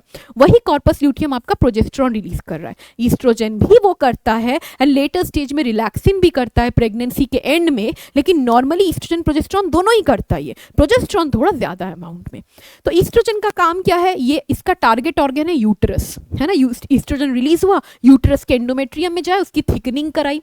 एवरी मंथ यही यूटरस की थिकनिंग होती है, because it is anticipating implantation of embryo. हर महीने वो इंतजार करता है और अपने आप को तैयार करता है एक बेबी के इम्प्लांटेशन के लिए, है ना, फिर आपके एम्ब्रियो के इम्प्लांटेशन के लिए। तो यूटराइन एंडोमेट्रियम की ग्रोथ होगी, सेकेंडरी सेक्सुअल कैरेक्टर्स और ऑर्गन्स की डेवलपमेंट में भी आपकी ईस्ट्रोजन ही रोल प्ले करती है। अगर हम बात करें एलएच की, जो प्रोजेस्टेरॉन रिलीज करवा रही है कॉर्पस ल्यूटियम से, प्रोजेस्टेरॉन इसी थिकनिंग वाले जो एंडोमेट्रियम, इस थिकनिंग को मेंटेन करेगी। कैसे, ब्लड वेसल से ब्लड प्रोवाइड करके कि आराम से न्यूट्रिशन देते रहते, ताकि ये थिकनिंग ऐसे के ऐसे ही रहे 14 दिन तक, है ना। और जब 14 दिन खत्म हो गया, उसके बाद फिर वो ब्लीडिंग स्टार्ट हो जाती है, क्योंकि नो मोर प्रोजेस्टेरॉन भी फिर लो हो जाता है। कैसे होता है, मेंस्ट्रुअल साइकिल में आगे पढ़ेंगे। And also development of the memory gland as well. ये था आपके ऑब्वियसली जो गोनाड्स है। अब ये सारे मेन एंडोक्राइन ग्लैंड्स थे बेटा। इसके अलावा आपके बॉडी में कुछ और भी ऑर्गन्स है जो अपने प्राइमरी वर्क के अलावा भी हार्मोन्स रिलीज करती है। जैसे कि अगर आप बात करो किसकी, यहाँ एएनएफ की। एएनएफ का फुल फॉर्म क्या था? Atrial natriuretic factor. ये एट्रियल नाट्रियूरेटिक फैक्टर क्या करता है बेटा? नाट्रियूरेटिक फैक्टर ये क्या करता है? मेनली इसका काम है वैसोडाइलेशन का, राइट? It's a vasodilator. तो वैसोडाइलेटर क्या करता है? आपके ब्लड प्रेशर को डिक्रीज करेगा, है ना? क्योंकि अगर आपने ब्लड वेसल को डाइलेट कर दिया, वॉल्यूम ज्यादा हो गया तो प्रेशर लो हो जाएगा। ये ठीक ऑपोजिट काम करेगा किसका? रेनिन का, जो किडनी रिलीज कर रही है। रेनिन क्या है? It's a vasoconstrictor. वैसोकॉन्स्ट्रिक्टर जो कि आपके ब्लड प्रेशर को इंक्रीज करता है ना? हमने ये पढ़ा था। रेनिन आपके एंजियोटेंसिनोजन को भी कन्वर्ट करेगा, वो भी फर्दर आगे जाके एंजियोटेंसिन 2 बन के क्या करेगा? ब्लड प्रेशर इंक्रीज कराना है जब आपका जीएफआर रेट फॉल हो चुका है। एरिथ्रोपोइटिन भी रिलीज करता है किडनीज का काम क्या है? आरबीसी प्रोडक्शन, ठीक है? RBC production. इसके अलावा गैस्ट्रोइंटेस्टाइनल ट्रैक्ट जो आपकी है ना, गैस मतलब स्टमक एंड स्मॉल इंटेस्टाइन, वो भी कुछ हार्मोन रिलीज करती है जैसे कि गैस्ट्रिन। गैस्ट्रिन का काम क्या है? ये गैस्ट्रिन ग्लैंड से, गैस्ट्रिक ग्लैंड से क्या कराएगी? रिलीज कराएगी गैस्ट्रिक एंजाइम्स, पेप्सिन, HCl, ये सारी चीज़ें। HCl तो एंजाइम नहीं है, ये भी रिलीज होता है ना, ऑक्सिंटिक सेल से। तो गैस्ट्रिक एंजाइम रिलीज कराती है। कौन कराएगी ये चीज़? आपकी ये गैस्ट्रीन। तो यहाँ पे मैं लिख देती हूँ गैस्ट्रीन। गैस्ट्रीन क्या कर रहा है? एक पॉजिटिव फीडबैक प्रोवाइड कर रहा है, राइट? रिलीज करने के लिए। इसी को रोकने का काम करता है ये जो आपकी GIP है। ये जो GIP है ये इसको रोकती है। तो यहाँ पे मैं लिख देती हूँ नेगेटिव फीडबैक कौन देता है? GIP। GIP क्या है बेटा? GIP इज ये आपका gastrin inhibitory peptide. Inhibitory peptide, okay इसका काम मैंने ऑलरेडी यहाँ पे बेटा लिख दिया है, ठीक है? GIP का ये ठीक इसका ऑपोजिट काम करेगा। नेक्स्ट यहाँ पे आपने देखा होगा कि सिक्रिटीन लिखा हुआ है। सिक्रिटीन का काम क्या है? सिक्रिटीन आपके पैनक्रियाटिक ग्लैंड को बोलेगी, पैनक्रियाटिक सेल्स को बोलेगी टू रिलीज, पॉजिटिव फीडबैक देगा ये, to release bicarbonate ions and water, ठीक है? यहाँ पे तीसरा एक और है CCK। इसका फुल फॉर्म है कोलेसिस्टोकाइनिन, ठीक है? कोलेसिस्टोकाइनिन। कोलेसिस्टो का मतलब ही है गॉल ब्लैडर, ठीक है? Gall bladder. इसका एक और नाम पहले हुआ करता था जिसको हम बोलते पैनक्रियोजाइमिन। रिलेटेड ही है नाम, जरूरी है देखो, पैनक्रियोजाइमिन। तो CCK-PZ नाम से ही पता चल रहा है ये एक्चुअली करता क्या है। एक तो गॉल ब्लैडर, तो दो चीज आ गया इसमें, है ना? क्या क्या आ गया? एक आ गया आपका गॉल ब्लैडर, ठीक है? कोलेसिस्टोकाइनिन गॉल ब्लैडर से कुछ रिलेशन है इसका, ठीक है? और दूसरा रिलेशन है इसका पैनक्रियास से, इसलिए पैनक्रियोजाइमिन। तो क्या कराता है ये? गॉल ब्लैडर से रिलीज ऑफ बाइल करवाएगा, रिलीज ऑफ बाइल करवाएगा, ठीक है? और पैनक्रियास से क्या करेगा? रिलीज ऑफ पैनक्रियाटिक एंजाइम, ठीक है? वो एसिनार सेल से release of pancreatic enzyme, pancreatic enzymes हो गया। ये सारे आपके कुछ हार्मोन्स है apart from the normal endocrine cells. अब हार्मोन्स की बात करते हैं। हार्मोन्स का डेफिनेशन तो हमने देख लिया था। अब ये हार्मोन्स दो तरह के होते हैं बेटा, ठीक है? दो टाइप ऑफ हार्मोन्स आपको दिखने को मिलता है। एक होता है वाटर सॉल्यूबल, दूसरा होता है आपका lipid soluble. Water soluble hormones की वाटर सॉल्यूबल ऑब्वियसली ये इसके जो मेम्ब्रेन्स प्रेजेंट होते हैं, मैंने बोला था हार्मोन्स केमिकल मैसेंजर है, तो इनका जो रिसेप्टर्स प्रेजेंट होता है ये सेल के मेम्ब्रेन के ऊपर प्रेजेंट होगा, राइट? तो हम देखेंगे आगे एक्स्ट्रा सेलुलर या मेम्ब्रेन बाउंड देखेंगे आगे। पहले एग्जाम्पल देख लेते हैं। दो तरह के होते हैं, एक अमाइनो एसिड डेरिवेटिव जो अमाइड हार्मोन्स भी उसको हम लोग बोल सकते हैं, जैसे कि एपिनेफ्रिन, नॉरएपिनेफ्रिन, टायरोसिन डेरिवेटिव है। मैंने बोला था ना डीएमिनेशन अमाइनो ग्रुप को हटा देंगे, मॉडिफाई करेंगे तो ये कैटेकोलामाइंस बनाते हैं, है ना। और दूसरा है आपका सेरोटोनिन एंड मेलाटोनिन जो ट्रिप्टोफैन डेरिवेटिव है। वैसे ही पेप्टाइड एंड प्रोटीन हार्मोन्स भी आपके वाटर सॉल्यूबल है। पेप्टाइड मतलब अगर 50 से कम अमाइनो एसिड बना रही है एक चेन, वो पेप्टाइड है। अगर 50 से ऊपर है तो हम उसे तब पॉलीपेप्टाइड या प्रोटीन बोलेंगे। तो कुछ हार्मोन्स है जैसे कि इंसुलिन, ग्लूकागॉन, ये सारे पेप्टाइड हार्मोन्स है। थायरोकैल्सिटोनिन एक प्रोटीन हार्मोन है। आपको पिट्यूटरी हार्मोन्स भी पेप्टाइड हार्मोन्स या प्रोटीन हार्मोन्स में आपको मिल जाएंगे। Followed by that lipid soluble, again ये सारे स्टेरॉइड हार्मोन्स या आपके आयोडोथायरोट्रॉप्स है। स्टेरॉइड हार्मोन्स जैसे कि ईस्ट्रोजन, प्रोजेस्टेरॉन, टेस्टोस्टेरॉन, कॉर्टिकॉइड्स, ठीक है, जो हमने ग्लूकोकॉर्टिकॉइड, एल्डोस्टेरॉन ये सारी चीजें देखी थी, वो आपके सारे स्टेरॉइड हार्मोन्स है। एंड आयोडोथायरोट्रॉप्स वो हो गया T3 एंड T4, आयोडीन के molecules plus tyrosine derivative mix करके इन्होंने बनाया हुआ है, तो that is your lipid soluble. अगर एक्टिविटी देखेंगे तो मैकेनिज्म ऑफ हार्मोन एक्शन में एक्स्ट्रा सेल्यूलर, तो जितने भी आपके वाटर सॉल्यूबल हार्मोन है वो सारे एक्स्ट्रा सेल्यूलर ही शो करता है ना, जितने भी आपके वाटर सॉल्यूबल हार्मोन्स है, ठीक है, वाटर सॉल्यूबल हार्मोन्स, है ना। और जितने भी आपके लिपिड सॉल्यूबल हार्मोन्स है वो इंट्रासेल्यूलर ही शो करते हैं। इंट्रा मतलब within the cell, lipid soluble hormones. तो चलो इनकी एक्टिविटी फटाफट से देख लेते हैं। सिंपल डायग्राम के थ्रू एक्सप्लेन किया गया है यहाँ पे। सबसे पहले एक्स्ट्रा सेलुलर हार्मोन के रिसेप्टर, क्योंकि सेल के बाहर प्रेजेंट है प्लाज्मा मेम्ब्रेन के ऊपर, तो यहाँ आके वो हार्मोन बाइंड करेगा। ले लेते हैं FSH, एक पिट्यूटरी हार्मोन है, ठीक है, प्रोटीन हार्मोन है। तो ये प्राइमरी मैसेंजर है। इसका मैसेज क्या है इसके पास कि ये यूटेराइन एपिथेलियम को बोलेगा तुम अभी एक सेल हो, एक से कई सारे बनो, प्रोलिफरेट करो, मल्टीप्लाई करो। तो ये आके अपने रिसेप्टर से बाइंड हो जाएगा, क्योंकि ये डायरेक्ट अंदर तक नहीं जा सकता है ना, लिपिड बाइलर मेम्ब्रेन इसको रोक लेगा। अब ये जो आपकी हार्मोन रिसेप्टर कॉम्प्लेक्स बना है, ये जाके एक्टिवेट करेगा एक सेकेंडरी मैसेंजर को। सेकेंडरी मैसेंजर हो सकता है मतलब किसी के थ्रू मैसेज अगेन भिजवा रहा है वो। सेकेंडरी मैसेंजर आपका साइक्लिक एडेनोसिन मोनोफॉस्फेट हो सकता है, साइक्लिक गुआनोसिन मोनोफॉस्फेट हो सकता है, आपके कैल्शियम आयंस हो सकते हैं, या इनोसिटॉल ट्राइफॉस्फेट IP3, ये सारे एग्जांपल्स है बेटा आपके साइक्लिक सेकेंडरी मैसेंजर्स के, या सिर्फ सेकेंडरी मैसेंजर्स के। तो ये जैसे ही एक्टिवेट हो गए ये मैसेंजर, ये ट्रिगर करेगा एक कास्केड मतलब स्टेप वाइज एंजाइमेटिक रिएक्शन, और वो फाइनली जाके ये मैसेज पहुंचा पाएगी सेल तक कि आपको प्रोलिफरेट करना है। न्यूक्लियस ही तो प्रोलिफरेशन का मैसेज लेके जाएगी ना, जीन डिवाइड होगा, क्रोमोसोम डिवाइड होगा, तब जाके एक सेल से दो सेल, 2 से 4, 4 से 8, 8 से 16 बन पाएगा, राइट। तो ये आपकी ओवेरियन फॉलिकुलर सेल में जाके प्रोलिफरेशन एंड ग्रोथ करवाएगी। वैसे ही अगर हमने देख लिया आपकी इंट्रासेल्युलर रिसेप्टर जिसमें लिपिड सॉल्यूबल हार्मोन्स काम करेंगे, ये भी लिपिड सॉल्यूबल है और ये प्लाज्मा मेम्ब्रेन भी लिपिड से बना हुआ है। इसने बोला अरे भाई चलो अंदर चले जाते हैं हम।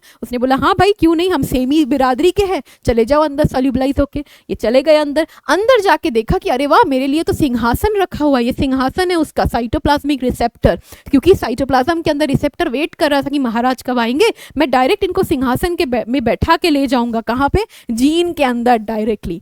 तो ये हार्मोन रिसेप्टर कॉम्प्लेक्स साइटोप्लाज्म के अंदर बना, तो इंट्रासेलुलर सेल के अंदर ही सब बन रहा है। यही सिंहासन इसको जाके उड़ेल देगी कि बेटा सर आपने बोला था महाराज आपको जीन के पास जाना था, लो मैंने न्यूक्लियस में डायरेक्ट आपको पहुंचा दिया। इसकी वेलकम ही नहीं हुई, इसका बहुत बढ़िया वेलकम हुआ है, ठीक है। तो ये गया अंदर और जीन को डायरेक्टली मैनिपुलेट कर दिया। तो the steroid hormones directly manipulates the gene expression, uterine endometrial epithelial cell है ना को फिर प्रोलिफरेट करवाएगा। हमने क्या देखा, ईस्ट्रोजन का टारगेट ऑर्गन कौन है, यूटरस, एंडोमेट्रियम। तो एंडोमेट्रियम थिकनिंग होनी है। थिकनिंग का मतलब क्या है, सेल नंबर बढ़ रहा है, हाइपरप्लेसिया हो रहा है, सेल माइटोटिक डिवीजन से इंक्रीज कर रही है और थिक हो रही है। तो वो काम उसने करा दिया ऑलरेडी। ये था आपका पूरा का पूरा मैकेनिज्म ऑफ हार्मोन एक्शन, दोनों के दोनों एक ही पेज में। तो आई होप आपने ये सारे ऑलरेडी देखे हैं, है ना, जो भी मैंने अभी आपको एक्सप्लेन किया। आई होप ये आपके लिए बहुत यूजफुल होने वाला है। मैंने कोशिश किया है कि बहुत ज़्यादा कॉम्प्रेस्ड वे में ही मैं आपको पढ़ाऊं, है ना, क्योंकि माइंड मैप है ऑब्वियसली, डायग्राम्स भी आई होप आपको हेल्पफुल लगा होगा। तो थैंक यू वेरी मच बच्चों, take care of your health. हम मिलेंगे again with another NEET mind map, और ऐसे ही बेहतरीन कंटेंट आपको मिलता रहेगा PW के प्लेटफॉर्म में। तब तक के लिए आप अपना ध्यान रखिए, हेल्दी रहिए और ज़रूर खुश रहिए, एंड क्वेश्चन ज़रूर प्रैक्टिस करते रहो बेटा। थैंक यू बेटा, bye bye, take care of your health.